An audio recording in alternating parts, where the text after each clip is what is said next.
Why are you not a Christian? Because I see no evidence whatever for any of the Christian dogmas. I've examined all the stock arguments in favor of the existence of God, and none of them seem to me to be logically valid.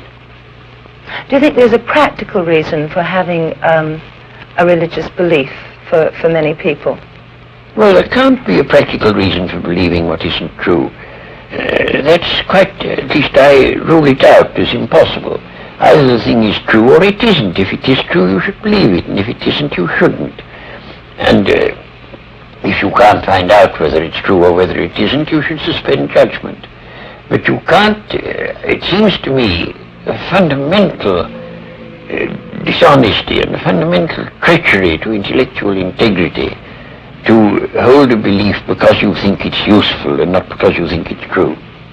Well, I was thinking of those people who find that some kind of religious code helps them to live their lives. It gives them a very strict set of rules, the rights and the wrongs. Yes, but you know, those rules are generally quite mistaken. A great many of them do more harm than good, and they would probably be able to find a rational morality that they could live by if they dropped this irrational, traditional, taboo morality that comes down from savage ages.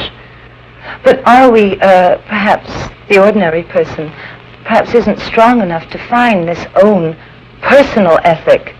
They have to have something imposed upon them from outside. Oh, I don't think that's true. And what is imposed on you from outside is of no value, whatever. Doesn't count. Well, you were brought up, of course, as a Christian. When did you first decide that you did not want to remain a believer in the Christian ethic? I never decided that I didn't want to remain a believer.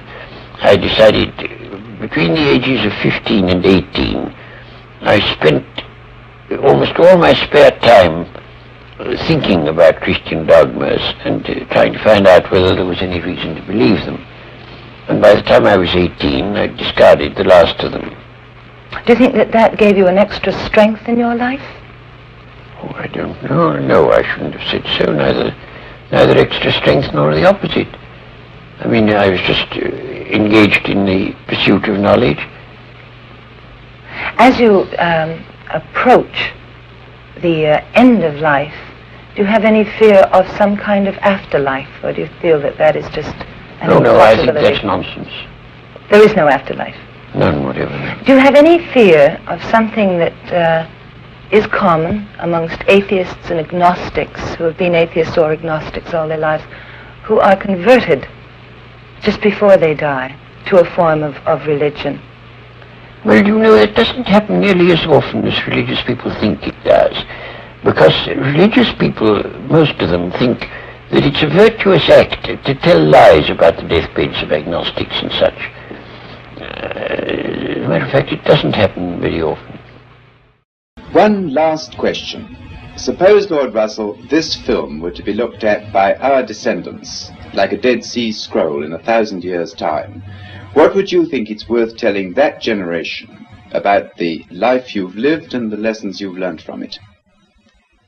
I should like to say two things. One intellectual and one moral. The intellectual thing I should want to say to them is this. When you are studying any matter or considering any philosophy, ask yourself only what are the facts and what is the truth that the facts bear out. Never let yourself be diverted either by what you would wish to believe or by what you think would have beneficent social effects if it were believed.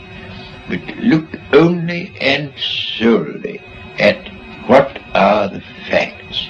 That is the intellectual thing that I should wish to say. The moral thing I should wish to say to them is very simple. I should say, love is wise, hatred is foolish. In this world, which is getting more and more closely interconnected, we have to learn to tolerate each other. We have to learn to put up with the fact that some people say things that we don't like. We can only live together in that way. And if we are to live together and not die together, we must learn a kind of charity and a kind of tolerance, which is absolutely vital to the continuation of human life on this planet.